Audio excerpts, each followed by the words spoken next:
Welcome to That Moment with Daymond John, and I am going to be interviewing somebody I've had a massive amount of respect for over the years. Even though we've been in several different industries together, we've never really had a sit down conversation. I can give you the bio, but his name is Master P. Simple as that. No limits records, no limit everything, rap, snacks,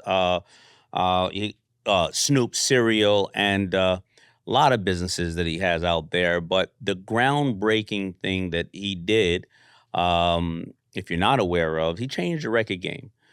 He came out and decided, you know what, you got the pipes, I got the talent, but I don't need your money. I'm going to go out there and prove my worth, and then you're going to have to pay me double. And then he moved into various other industries, and he is going to keep moving because there's no limit. So here you go, interview with Master P and myself, and I'm sure I'm going to learn way more than you are. Enjoy.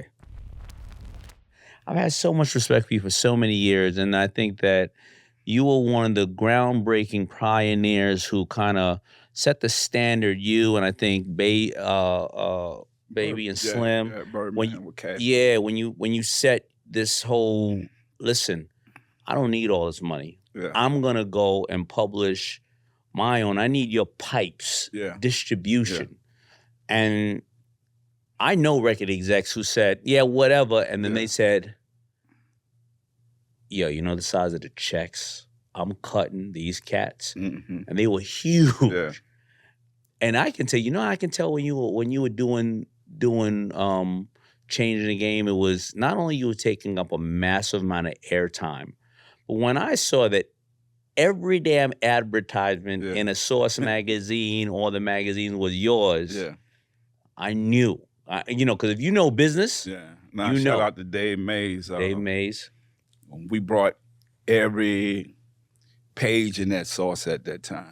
And the Source was the Bible. Yeah, it was a Bible for music back then.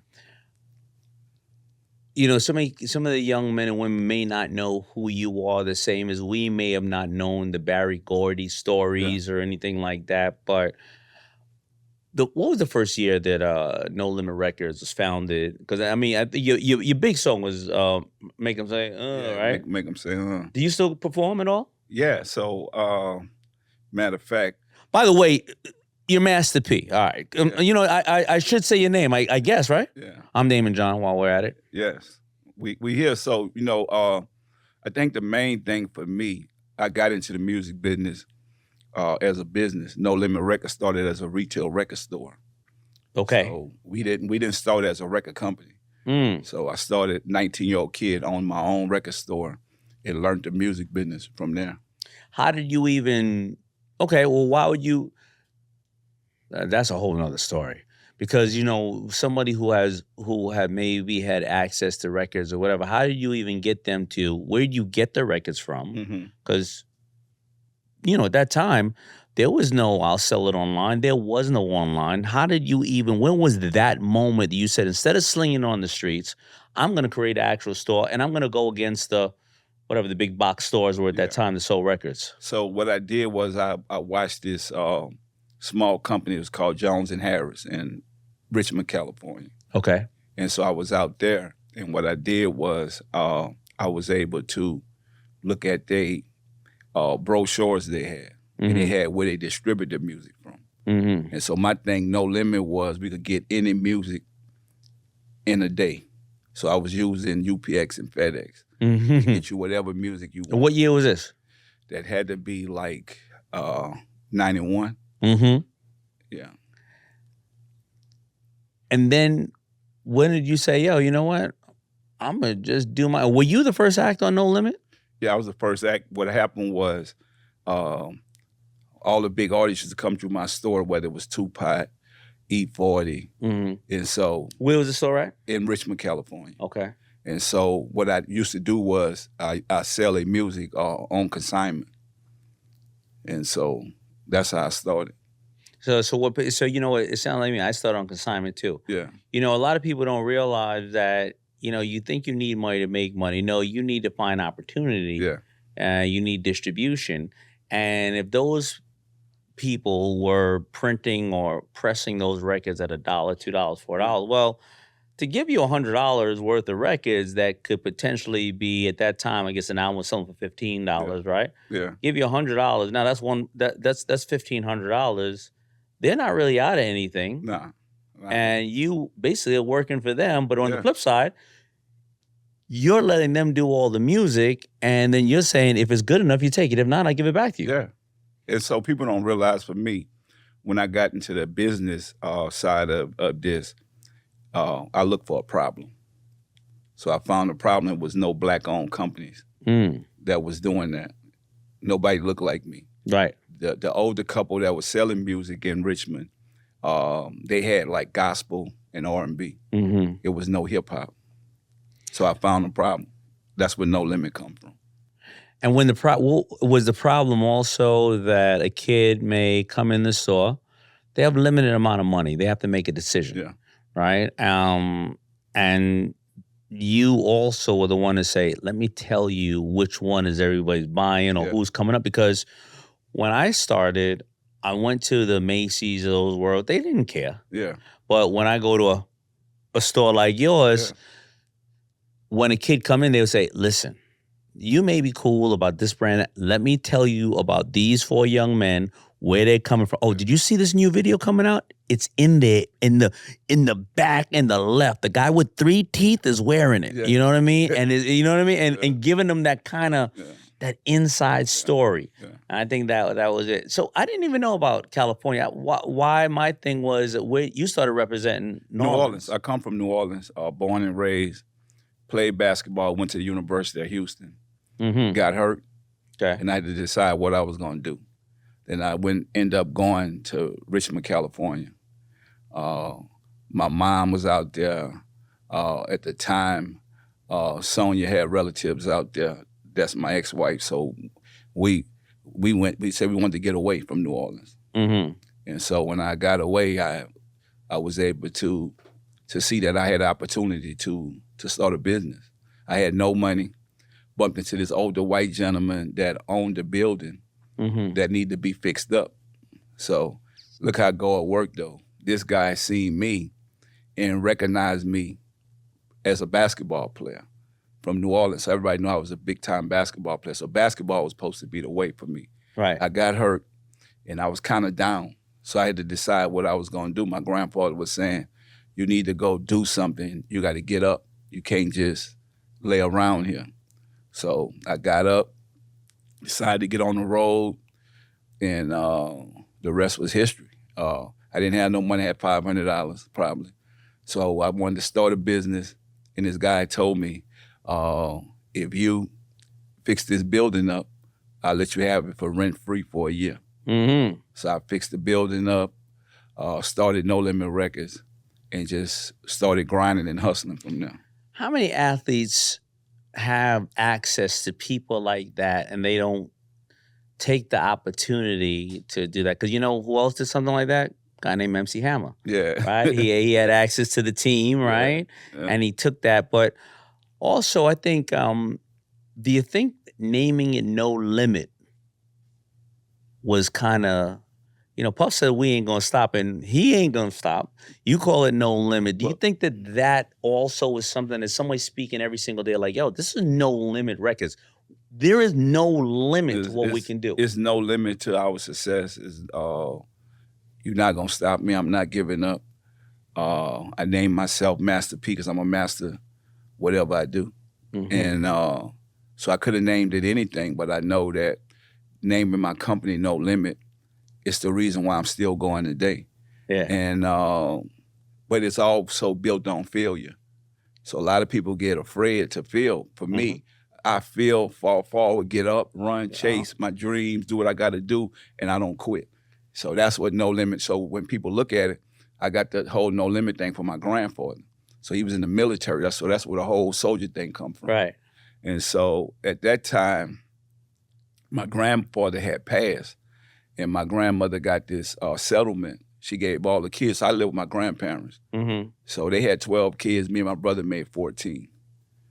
So I never got a bed of my own till I got to college. So I slept on the floor my whole life. But I didn't cry about it.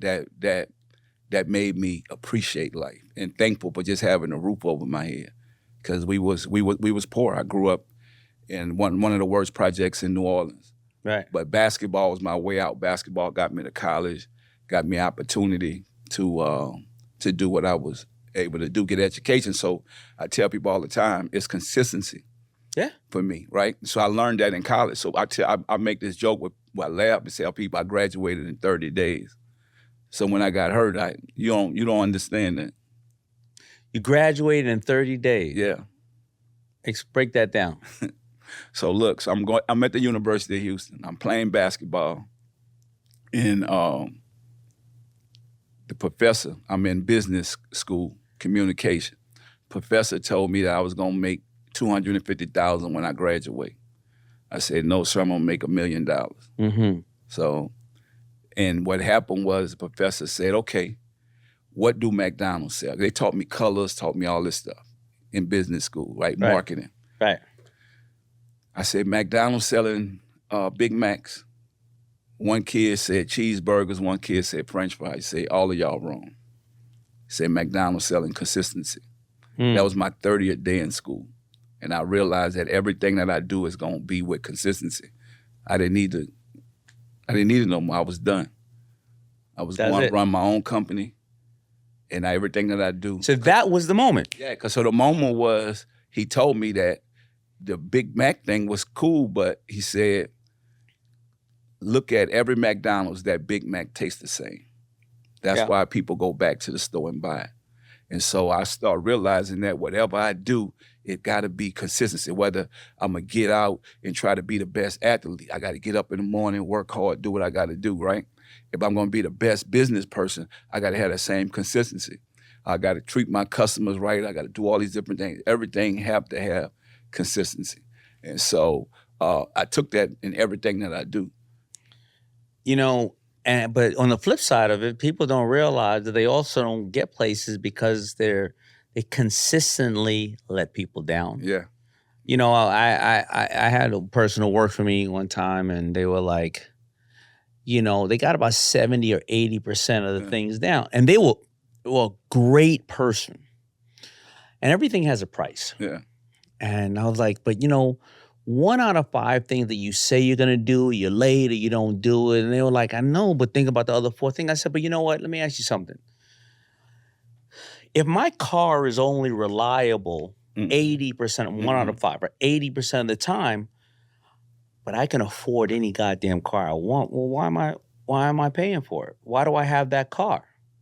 You see, because at a price, keeping that car on one of my properties, that it goes up and down the road, that's fine. But on a highway, I don't need it. I can afford a perfectly good car. So you're consistently gonna let me down. That's because they don't have no integrity.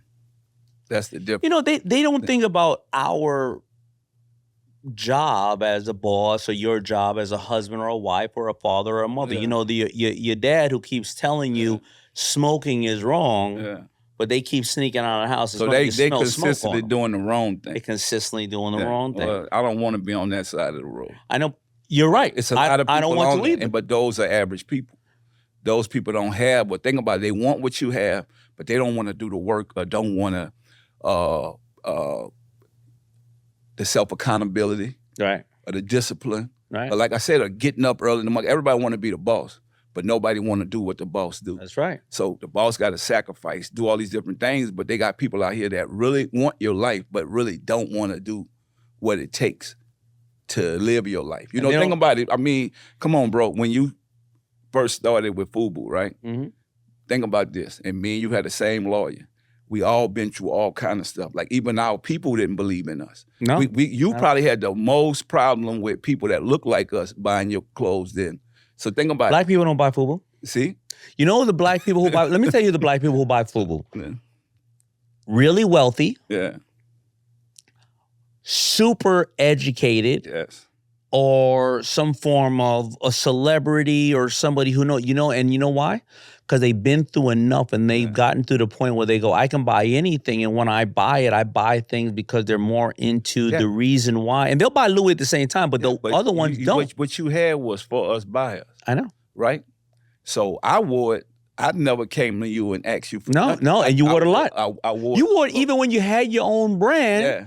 Because it seemed like the Master P wore what was good and hot. His own brand, No Limit, FUBU, Louis, whatever it is, you wore what was hot. You know. But I had a special reason to wear your brand, because to look at another brother, that's doing something that's in that fashion world, I'm like, I have to represent this. Well, I appreciate this is our brand, and so I tell people all the time, like, we got to stop the self-hate.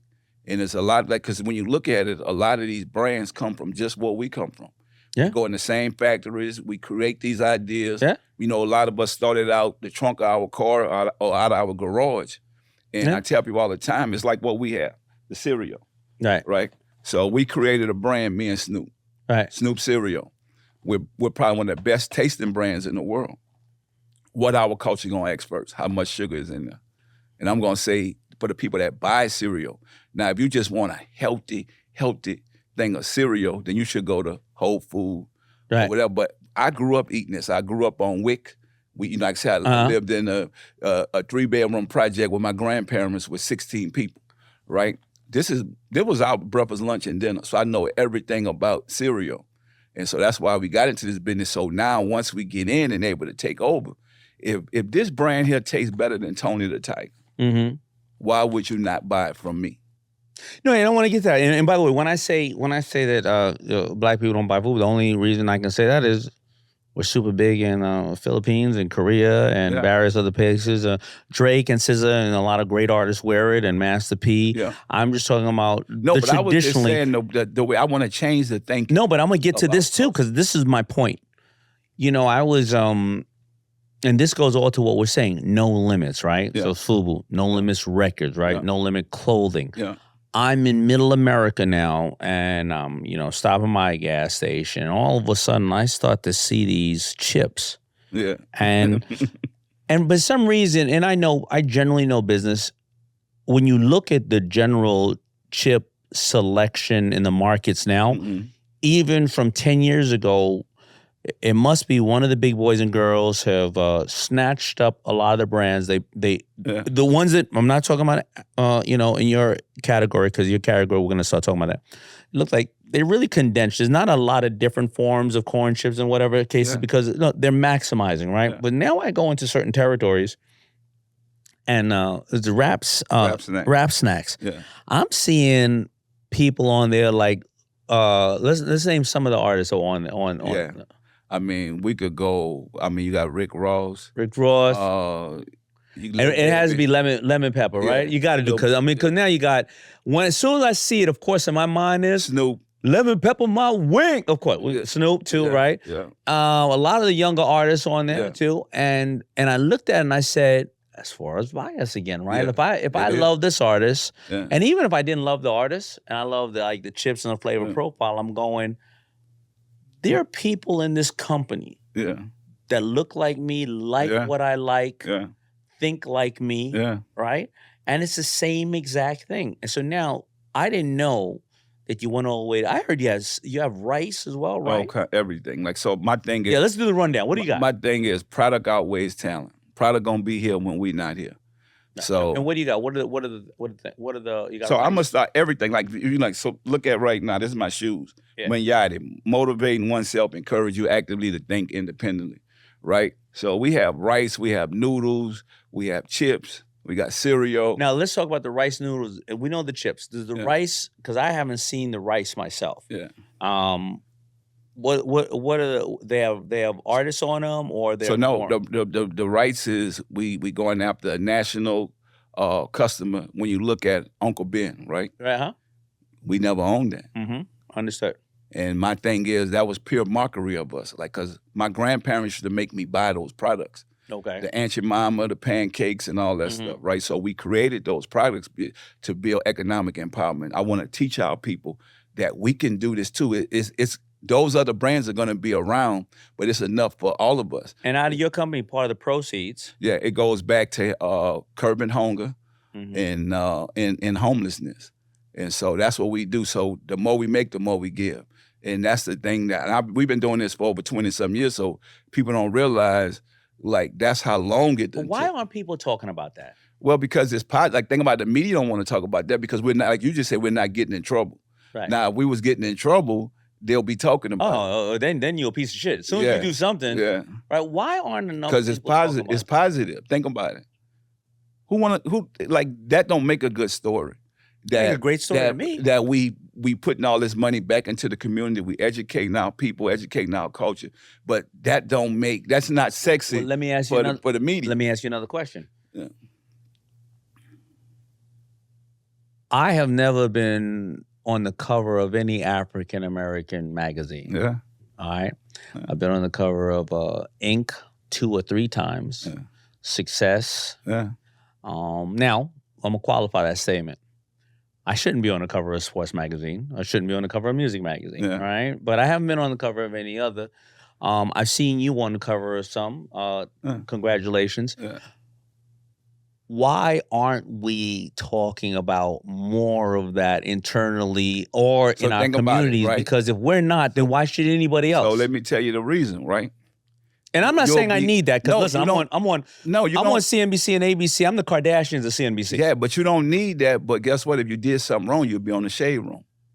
Quick. For sure. You know what I'm saying? You're right about that. So the difference is we got to change the mindset of the way our culture think because now we got to show them all these success stories like us being successful, doing something positive. So it's going to take a little time. And so that's my thing. It's really a fight. It's not like a black or white or Asian or Latino thing because we sell product to everybody, right? Right.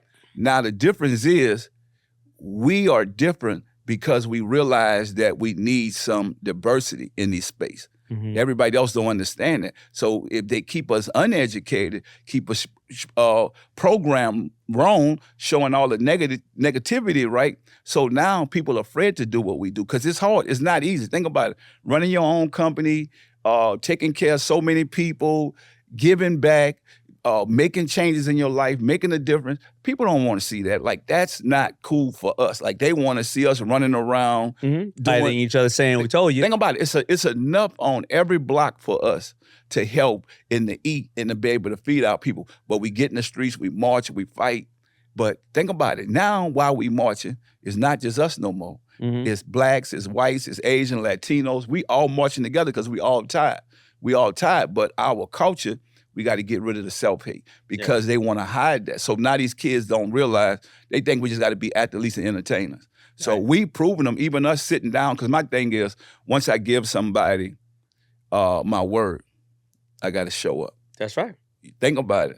Once I told your guy. It's a Sunday right now. I'm here, listen, but it's my thing. Yeah. You showed up with your beautiful son, by yourself. Yeah. Ain't no posse running around here. Man, let me tell you something. I realize who I am in life. Don't be afraid to grow up and change. I realize that I have only one boss, and that's God. That's right. And so where I'm going at, a lot of people can't go. Like, they can't. They can't go. My mind is focused. I know what I'm doing, and I want to help so many people. My life is it's not about me no more. It's about being a servant. And so I want to leave an imprint on this earth to where they know. You're not going to remember Master P just by music. You're going to say, this is the first black-owned company that changed the breakfast food game. We disrupted the whole breakfast food game. Think about it. It's nobody look like us. The same thing you done. It's nobody look like us in this field. Right. So think about it now. When they come back and look, they're going to say, oh, yeah, he sold 100 million records. Mm-hmm. But he built this massive empire in the breakfast food game to help so many people. And so it's different than music, right? Once your music is gone, then it's over with. Mm-hmm. Every time one of these sell in the store, they just replenish. They got it, yeah. And they keep coming. And so that's what they didn't want us to be a part of. Because when you look at breakfast food or cereal, right? This been around for 100 years. It never been a black owner, been a black president. And so me and Snoop is changing that. Well, absolutely. And I want to. A lot of people, when people like us talk, they don't pull out a lot of really significant nuggets. Number one, you said that when we march or we get together in injustices, and every time, whether it had been the Holocaust, apartheid, Civil War, civil rights, just because you're pro-black, you're not anti anything else. Because people of all colors get together, right? Because we're in a studio that is an African American owned studio. The staff are African American. My staff and friends are here, and they are come from some part of Italian, some Lebanese or huh? Albanian, huh? Huh? You're in a mixed white male, black. It's a rainbow in here. So I think people are too literal in this country these days. You got to be this or that. You can't be, hey, I love what you're doing for the African American community, because behind you and me and our success, there's been white, Jewish, Asian, a lot of other people. So let's make sure people understand what we're saying here. I love good people. And people good people, even if they're not part of what your culture is, when they see you're doing something and you're doing it the right way, they want to be part of something. So let me explain something to you, right? So with this cereal, right, I have whites, blacks, Asian, Latinos, people fighting for me because they like, it's time. Like this should have been happened. Like think about it, the same way we was fighting for like, oh, we should have been had a black president long time ago. Like this is not going to change nothing. So it's probably more white people fighting for me in this to say, man, this is way overdue. Yeah, we should look like the people we serve. Yeah, and guess what? They love the product because it tastes good. Yeah. And they say they love what we stand for and what we giving back to.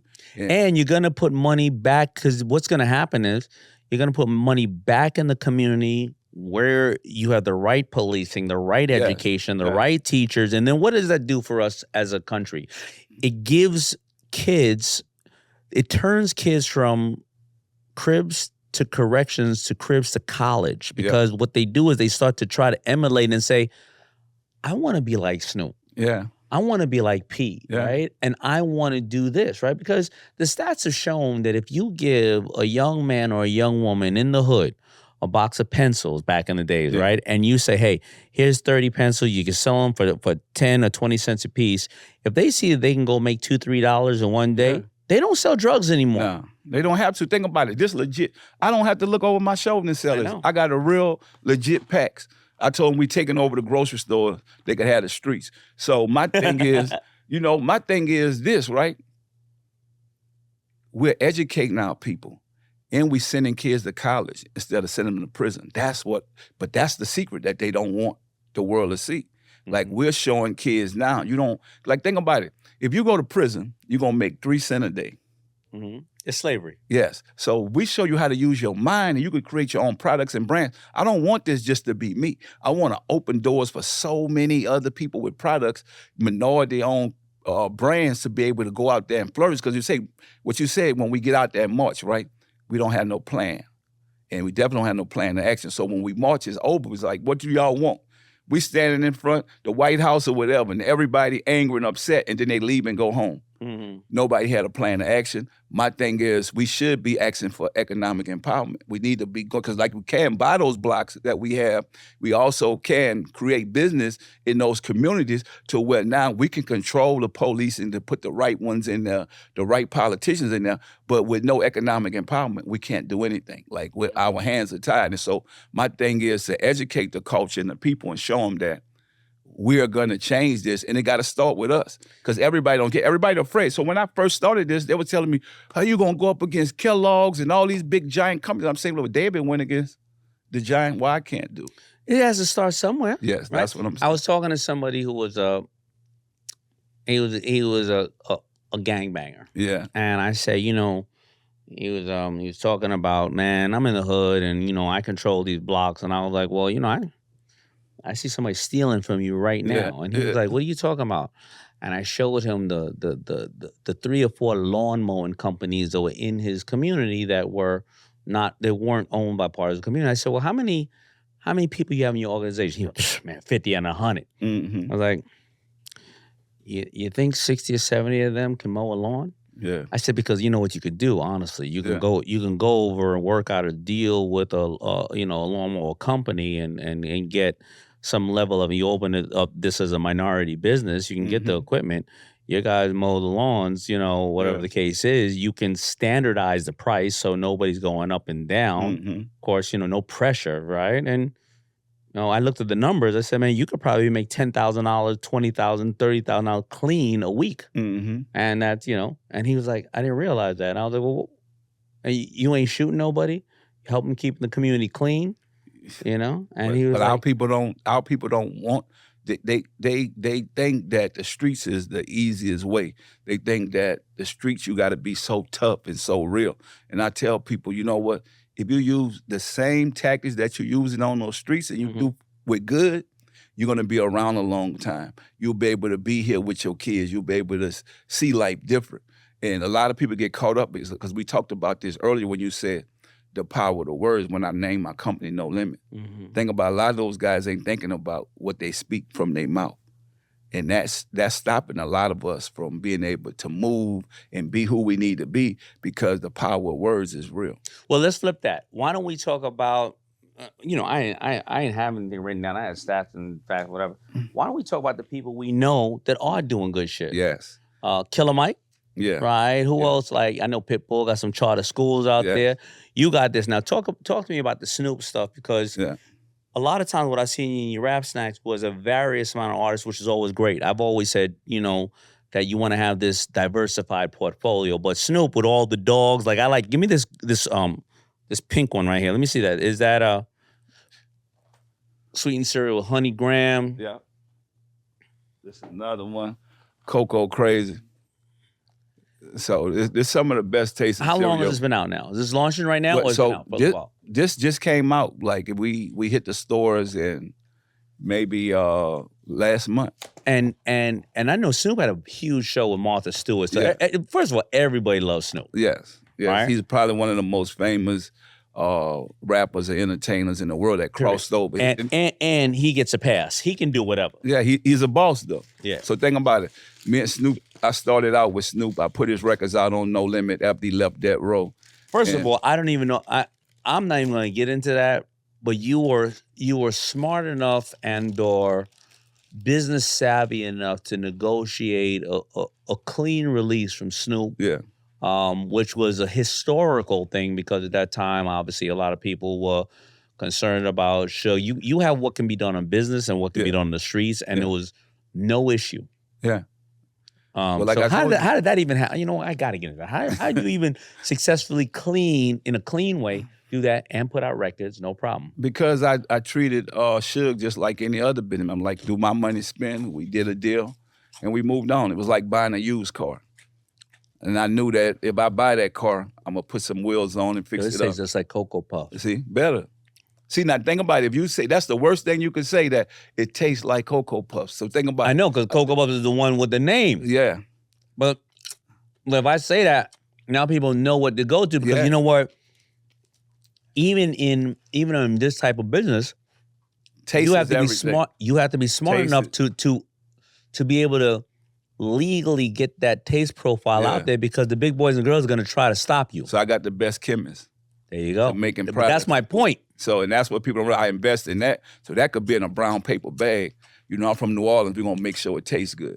Mm-hmm. And so that's the same thing me and James did with the rap snacks. It's all about the flavor. And it's like making sure we have the right flavor. And so that's what we changing the game at. That's why people are making the switch. All right, now let me ask you something about this. They said that it's your mind that mentally plays a game on you. So does this green taste like lime and this tastes like cherry or they taste the same and is my mind playing tricks on me? You just got a bag of flavor right there. It's better than any Fruit Loops you ever tasted. I'm just letting you know. I'm mentally trying to understand. You ain't got them. No, because they say that when you look at that other brand, that they taste the same, but I always thought the green tasted different than the grape. You ain't. So when kids eat this and adults eat this, they always say it's bussin'. It's yummy for your tummy. Yummy for your tummy. Yo, you snuck a marshmallow in here. See that? That's what I'm. See that? The other joint don't have marshmallows, do it? No. Because that's a Trix. See that? Okay. You flip the Trix with the Fruit Loops. Okay.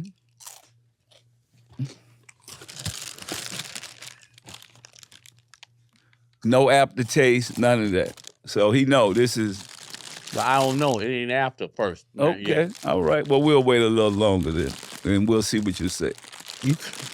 You got any mizzle milk here, man, or something? I could get you some milk. I got Do you cereal. make milk? It's coming. It's coming. Good answer. It's coming. All right, man. Listen, man. Why, when people tell you can't do that shit, you said, I ain't listening to you? I don't. That make me go harder. I'm just being honest with you. When somebody don't believe in me, tell me I can't do something, what is the worst thing somebody's told you? What is the worst advice somebody's ever given you that you believed for a second that you said, wait a minute? Well, so when I first got into the music business, right, they told me that you would never sell records if you're not from the East Coast or the West Coast. And most people and remember that? Remember when people said that. When people were like, yeah, that's exactly what it would say. There was no middle America. There was no what's dude out of Texas too?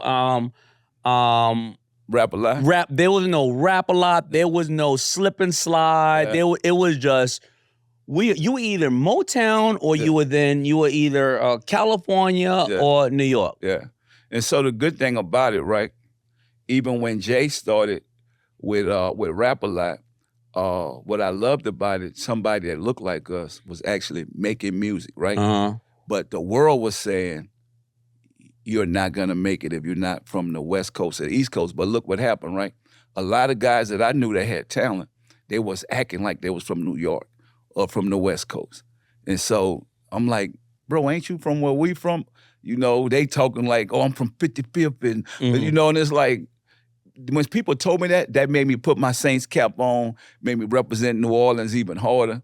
And so, you know, that's what me and Birdman talked about the other day. It's like, we have to show the world our culture. So we're gonna come together on some big television thing to where we want to show the culture about New Orleans, because we both from Uptown. So when you look at it, we both from Uptown, but he's from the Magnolia, I'm from the Callio. And now the world see us get together and do something that's gonna be historical. It's gonna change the game. So you came in here with your son, man. Yeah. You came in here and he walked in here like a son. Yeah. You can tell he has confidence. Yeah. How old is he? 17. You can tell. So he's at the dumbest point of his life. Yeah. Right? Yeah. He's old enough to think he know everything, but he don't know shit. Yeah. That's why we induct those young men in the Army and women in the Army at that time and show them really great commercials about, dude, and nothing against all our great people that serve our country. Yeah. But he don't know shit. Yeah. But he walked in here like a son. Yeah. He's a son of a very, very famous person. Mm-hmm. He probably walks around on marble floors complaining about shit that people ain't got nothing. Yeah. What do you teach that young man? Because he came in here like he should. Well, I'm going to tell you, first of all, I named him Mercy. So when he was young, I was like, Lord have mercy. Like, this kid, what I love about him is he is competent. Mm-hmm. And he should be. And it exudes from him without that kind of, you know what I mean? No, so you don't know him, but if you look him up, he's probably one of the best basketball players in the country in high school. He won a state championship last year. But I keep him humble the way I keep him humble because I taught him hard work. Like, nobody's going to give you nothing. Mm-hmm. If you want it, you got to get up, grind for it. And when you get it, what is your purpose? What do you want this for? You just want to be the best basketball player in the world? Or do you want to use your talents to help people, to do something? And so we work hard. Like, he told me he wanted to be one of the best basketball players in the world. I said, listen. And you don't get there easily. That ain't that ain't our masterpiece. Nah. That gets you in the door for a second. What? And then actually sometimes it's a problem. It's like, you think you got it like that, and then he got to bust somebody ass on the court and be like, now where's that masterpiece stuff you talking about? Nah, we don't do that. We humble, we hungry, and we know what we got to do, and we know why we doing it. And so that's what I told him. So with my son, this is senior year, right? He ain't had no car till this year. He didn't have no what? No car. You don't have a car? He have it now. This is senior year. But I did that for a reason because I wanted him to know hard work. I wanted him to ride his bike. I wanted him to jog. Well, understand. So when you get things, you appreciate it, and now you don't feel like you're entitled, even though you got a night. I mean, think about it. So I played professional basketball with the Charlotte Hornets. I played with Steph Curry there, Dale Curry, right, with the Charlotte Hornets. When I used to see Steph Curry coming there as a kid, all he wanted to do was play basketball. That's all my son wanted to do. He don't care about the other stuff. Good. So he's been playing with all the inner city teams that I've been taking care of for years. I done coached some of the top players that's in the NBA right now. So I had the Marty Rosen from Compton. I had the P. Miller Ballers. So I take these kids all around the world and take them and let them understand that we don't have to owe nobody nothing. That I want you to get your education. You don't owe me nothing. Either when you make it, you come back and help the next generation. So my son has played at that level from every hood around here. He done played with them. And so it don't go about you live in a mansion. We don't care nothing about that. All that material stuff, we can't take it with us. But you gotta have integrity. You gotta know who God is. And you gotta love your family. So our thing is all about protecting our family name. And we're not a perfect family. We done been through a lot of stuff. Yeah. So my thing is I teach them, you don't have to be perfect, but if you got a good heart and you're doing the right thing, you're gonna go a long way. And so when you are blessing the others, God gonna keep blessing you. And that's what we're about. That's where our humbleness comes from. But we also dogs. He also a dog. So he could turn it up to something else. And that's what I love about him. He turned it up when he needed to turn it up. No, you don't get to that level of anything in life if you're not ready to turn it on. Yeah. You know, and in closing, you know, we went over a lot of moments that happened in your life. And there's somebody who's going to be listening to us right now who's going to say, I can't do that. Yeah. I can't do it. In whatever area. They could be the best person to put out plants, right? Yeah. What would you say to that person? I mean, I don't, you know, because I think that everything is pretty much, if you really want to be successful, you just have to know that the access to information is there, whatever way you acquire it. And you have to have common sense, and then, of course, be ready to outwork everybody. I'm going to tell you the most important thing. Education is key, but you also have to be obsessed with what you do. Obsessed.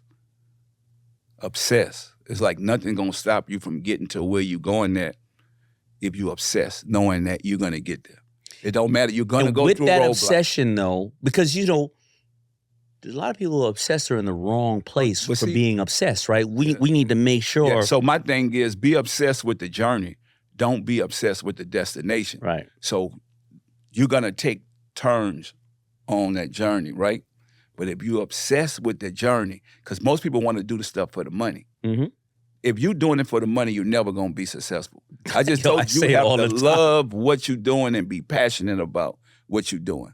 And that obsession is going to drive you to get you up in the morning because you know I got to do something every day. Even if nobody don't see what I'm doing something every day. Yeah, because you want to be obsessed with the fame. People, like I just said about my situation, you don't hear people screaming the Master P name out there like maybe some of the other people will have things, but you're doing more than many of those people. I don't care about it because I'm not in it for that. Right. So most of those people, they in it for the fame. You got to know what you're in it for. And that's the problem right there. Most people are in it for the wrong things. So my obsession is different from, I need to make this amount of money. No, I love what I'm doing. So I love you know what? I'm selling cereal. Every moment I get, I'm going to market my cereal. People always say, well, how are you going to be successful if you don't believe in what you have? So why should I believe it if you don't believe in it? So think about, why should I buy FUBU if you didn't believe in it? That's right. I seen the way you told us this fuzz by us. It made me get out there and say, you know what? I like that. I want that. I want to represent.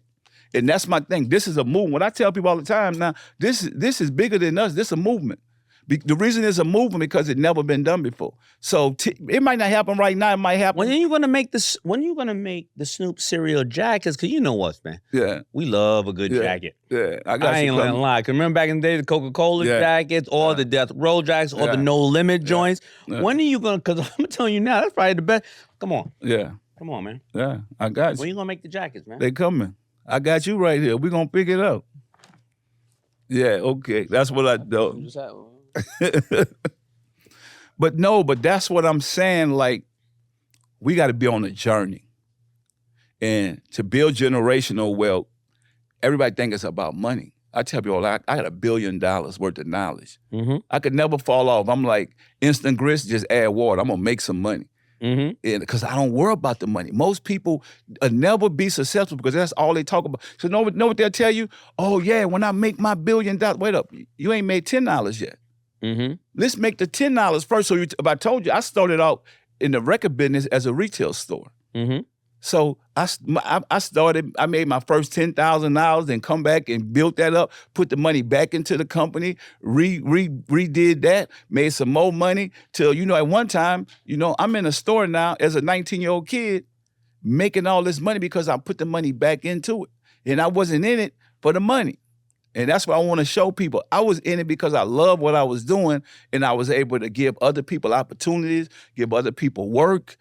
So we was building economic empowerment into this community as a young person. So that's what I'm saying now with my mindset that I'm thinking, okay, I'm not successful till I create other millionaires. And that's what I did. Started putting all these other people on. And even when I signed Snoop, I'm like, okay, well, they not doing you right here. That's right. You let people keep their publishing, right? Everything. It wasn't about me. Like, my thing is, see, this is what people don't realize. Unless somebody take that from you, your publishing, and me and you had the same attorney, your publishing go to you. So you can't say somebody took your publishing unless you sold it to them. Well, so let's be honest. Like that goes in your social security number, your name. Now, if you don't have no money and you want to sell that to somebody, then that's on you. That's like somebody having a business. We know. No, but you just nailed it, right? Because think about it like this: the reason you sold your publishing was because somebody waved so and so in your face. Because now, all right, let's even talk about it today, right? Yeah. You bought the Ferrari today, and how long you want to talk about your Ferrari? Because now you got to get another Ferrari, right? So now you got to get more views and more of this. So so you're now like this under the pressure. You first started off wanting to be a music and entertain people, but now you're under the pressure. I got to live up to this. Okay, so now you got to keep up with the Jones. I got to get another Ferrari. Oh, wait a minute. Oh, shit. I got this publishing.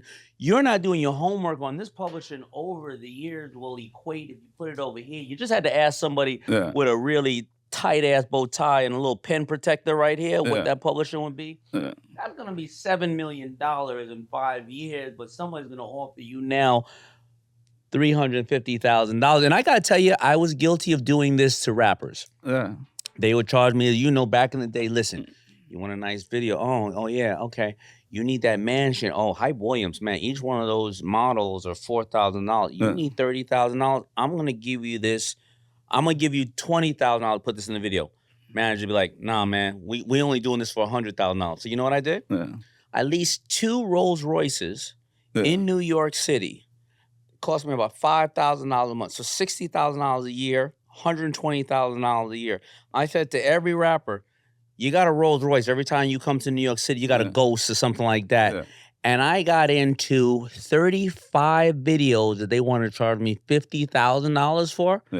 I got into them for $120,000 because there was just 2 Rolls Royce sitting around when they came in because of their egos. And what ego costs. Ego is not your amigo.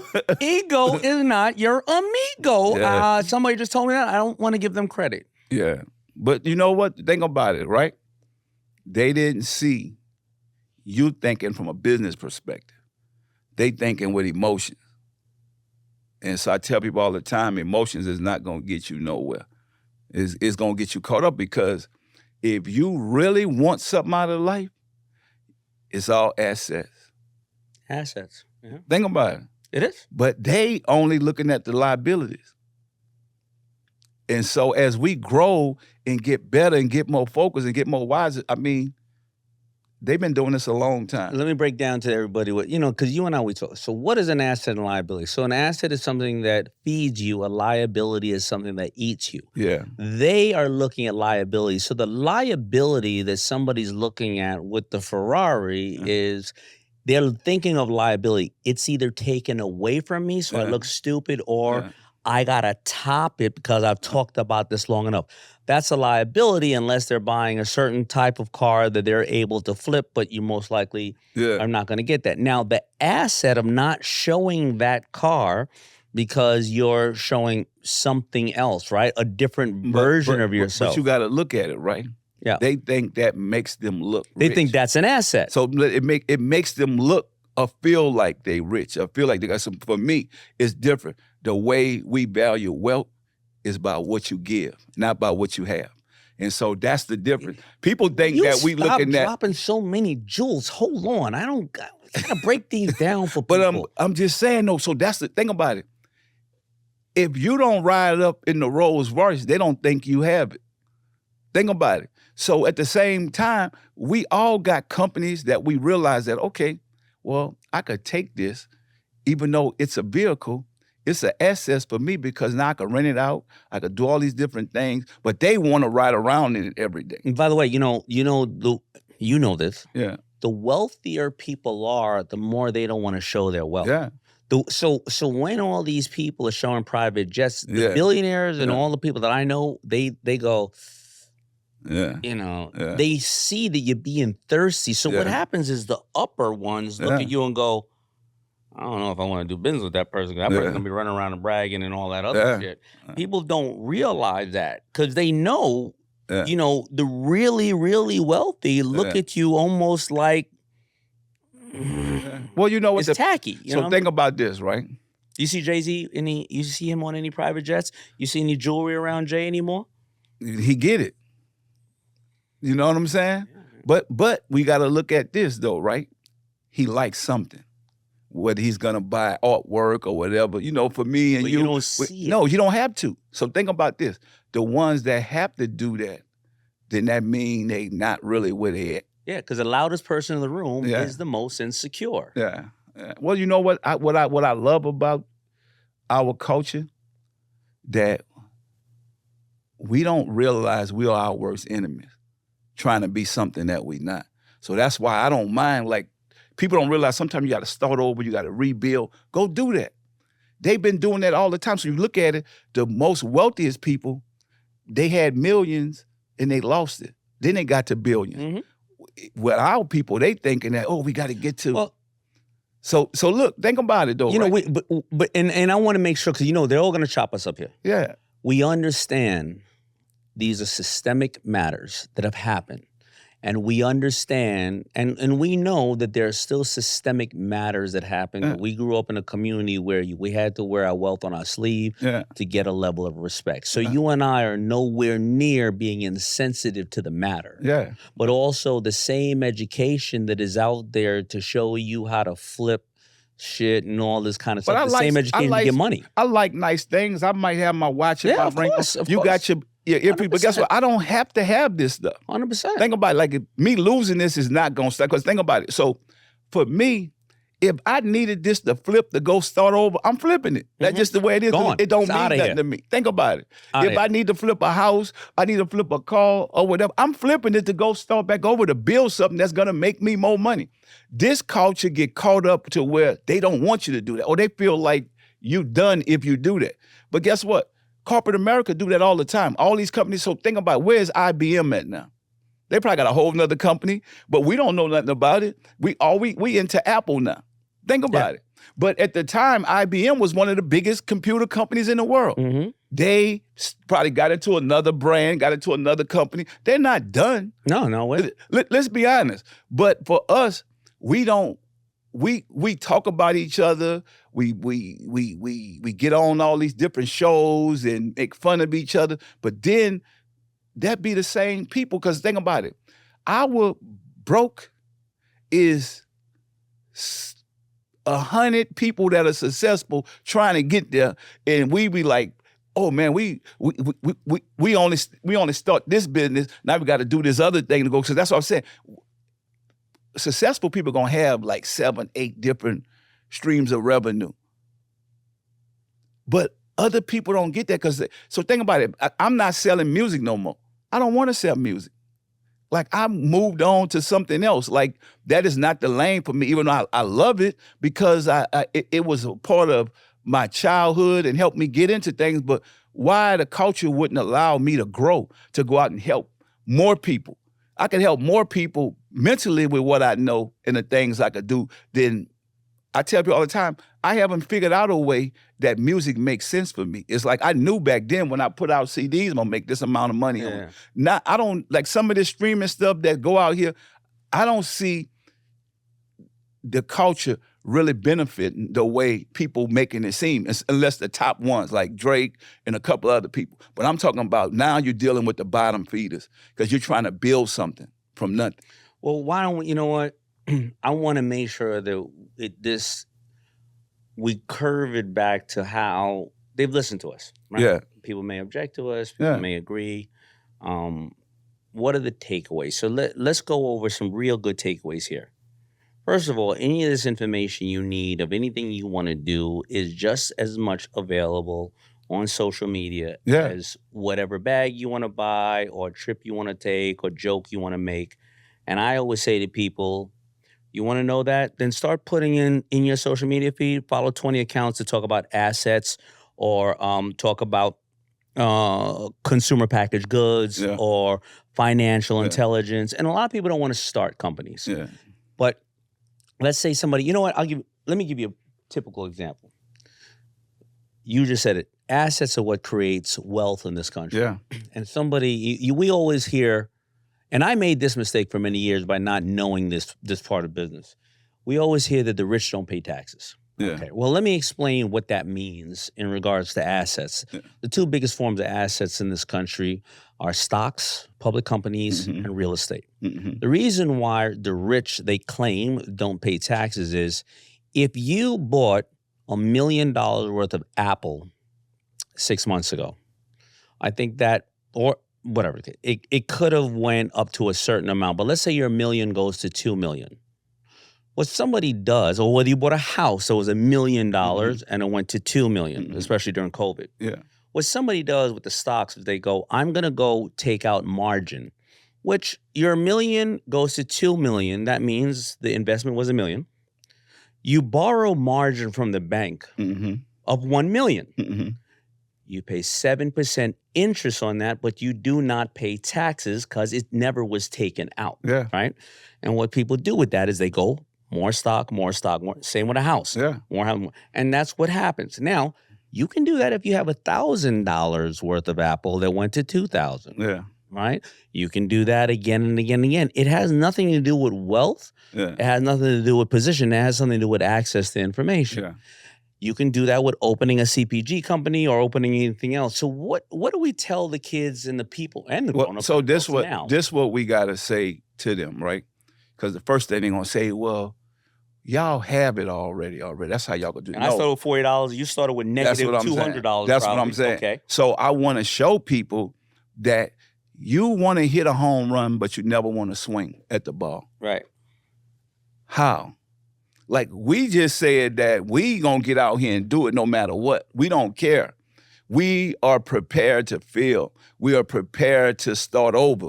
We are prepared to keep learning. We don't act like we know everything. So we want people to know that it's okay if you don't know. You don't have to be the smartest person in the world. Man, we ain't worth shit. You know why? Because we ain't making it fly the way we talking here. We didn't show all kind of cars and stuff. But we ain't come here to make it fly. We come here to educate now the ones that want to learn. We gotta be doing something wrong. Yeah, well, but guess what? The ones that want to learn, because we can't help people that's not listening. So we saying you gotta be willing to listen. Because we got people in our family that don't even want to listen. Let's be honest. So you could give somebody the game, but do you really want to accept it, or you just gonna sit around and say, well, that person already good and they straight? No, that person started from nothing. And we started from nothing. So if we willing to be able to sit down and communicate and want to give our culture and our people the game, the ones that's willing to listen, the ones that don't, it's not, I mean, because you look at the devil took 1/3 of the angels out of heaven. Because he wanted what God has. And my thing is, it's like, you know what? Our people, you got to start being thankful and blessed with a little. That's the only way God gonna bless you with a lot. And you are absolutely right. And I want to think about, like I just talked about, there's a young lady in this room right now who she don't write up family postcards when she goes places. But her father swam across a river, stayed in jail for, I don't know, came over here and ate like, I don't know, old camera equipment. And when we think about it like that, you and I are in rooms with people from all around the world. Yeah. And it's not, and we are not just talking about our people. People come over here with zero. Yeah. And now they're billionaires. We see this happening when these people didn't even have, if you have an iPhone right now, you got more than 95% of the people that exist on this planet. 2.5 billion people here don't have water on this planet or running electricity. Access to electricity and running water. And you're complaining that you ain't got it, but we're showing you right now it can be done by anybody in the world. I just told y'all I lived in a 3-bedroom project with 16 people. I never had a bed. So stop complaining. Somebody had to sleep outside. That's what I'm saying. Every night. Because 16 people in 3 bedrooms. Yeah, I'm my math. I'm thinking about 12. There's about 4 people who had to go out at night. So, but the thing about it, right? The thing about it, I didn't complain. That's why I'm telling the people that's watching us, stop complaining and you go do something about it. Take advantage of every opportunity. Network. When you see people, network, because think about it, like you say, other bosses want to work with people that have integrity, that want more out of life. They don't have to have nothing. I don't need to work with you because you got billions of dollars. I'll work with you if you have nothing. If you got the right mindset to want more and to get out here and do what it takes, me and you gonna recognize that. We'll be like, man, that person is a hard worker. I want to be, like I told you earlier, I want to be around good people. And you know what happens too after a while? You know, you and I, we see the same. You see the same maybe couple of people in the industry years after years, and even if you didn't want to work with them at first, you didn't know. Yeah. There's a lot of people that come and go. When you still see that cat, you be like, yeah, I'm still doing this stuff, man. And as that, I know we're jumping around, but I see there's a white man in this room right now. And I'm bringing up color only because don't think it's one way or another. He grew up. Didn't you grow up where? Justin McClure, family's the Mighty McClure, really, really great. But didn't you say some of your cousins were in a movie? What was that movie? They were in Deliverance. I mean, and if you ever seen Deliverance, I mean, these cats in that movie, there's some of his family, they'll walk around on all fours picking bugs off each other. I'm talking about some nasty shit, some raw shit. And he's here right now. So we're not talking color per se. We are talking mindset. Poor is a state of being broke is a state of mind. So think about this, right? Rich people talk about things. Poor people talk about bills and money. And the wealthy people talk about how much they gave away. Yeah, but they talk about ideas. They talk about ideas. Yeah. So ideas is what we have to have. So you broke because you have no ideas. FUBU was an idea. No Limit was an idea. Snoop Cereal is an idea. And so only way we're gonna be successful, stop sitting around saying I don't have the money or I'm trying to live my life for this person or what they have or they don't have. It's like, where are your ideas? What are you bringing to the table? What are you willing to sacrifice and get out there? Because I tell people all the time, it's not how you start, it's how you finish. Yeah. And we talked about consistency earlier. You talk about consistency, putting it in the right place, doing the right thing, it's gonna come back. And a lot of people don't want to do this. Like, oh man, I'm tired. I done gave up. Because people always say that this is tough. I don't know how y'all did it. Guess what? We didn't quit. If you're gonna quit, you wasn't gonna make it anyway. So it's not our fault. So you went, I can't wait to get to day. I can't wait to get to P. No, you're still not gonna make it. You don't believe. I tell people all the time, right? It's like in music. I would not be in the music business if I didn't believe I had a hit record. So that you have to believe, like I brought to the radio station, Eazy-E brought me to the radio stations out here in LA. I had Bout It. The dudes told me, man, what about song you bad? Yeah. So think about that.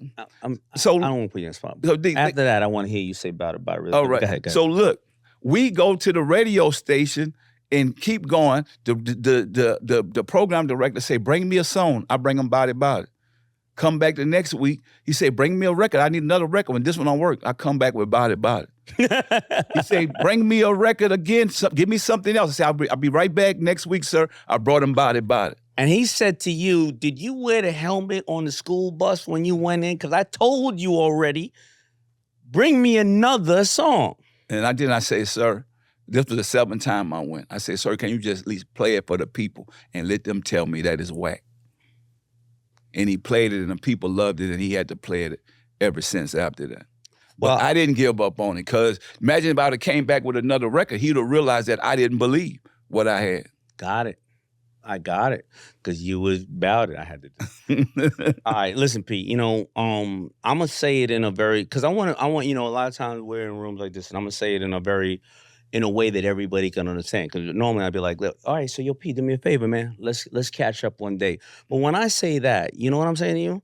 I want you to mentor me. Mm-hmm. And I'm saying it in a different way only because when I'm around Cuban and all those people, or other people, we say, hey, let's catch up. Mm-hmm. It's real, let's vibe, see what we can do together. But if I wanted to be real literal to them, I'd be like, well, you know about that area. I want you to mentor me in that area. I'll mentor you. But that's me being super literal to somebody to know that I don't know everything. Yeah. You know, and you've been in that business. Yeah. I want you to, we'll talk to each other. Something come out of it, something come out of it. Something come out of it with you talking to me. But it's a form of mentorship where people have too many egos to do that. So now I want to do a part of my famous song. And you just give me a little, or give me one of those. So I'm really famous for one part. It's the only song I have. All right, you ready? Yeah. F is for the fatties wearing my shh. Okay, so you do your part. What one of those ones? Because I'm right here in front of you. You don't have to say the whole rhyme. I just want to make them say. We're going to do that later, D. All right, fuck it. You know what I'm saying? We're going to do that later. Okay. We came here to take care of this business. We came here to educate I'm excited, people. Man. Don't. Dude, one more time. Dude. F is for the fatties. See what I'm saying? You've been hanging around Mark too long, man. Let me tell you what Mark did me, bro, right? So Mark come to my house. He see I got all these TVs in the house. Yeah, Mark Cuban. He see I got all these TVs. Say, Pete, where you get them TVs from? So I got like maybe about 60 TVs. 60? Yeah, that was the big screens like. Yeah, to make it to like it's in the mall, right? So he get the number, I give him the number, and the guy called me back. He said, man, thank you for hooking me up with Mark. I say, what happened? He said, oh, he brought 200 TVs. I said. He bought them for a house or arena? For a house. For a house? For a house, man. You know, so he ain't invited me to that house. I ain't seen that one. The house he invited me to, really small. It was a lot of rats running around it. Nah, man. Come on, man. I was just messing with you. He's my man. Listen, man, we're gonna cut this up.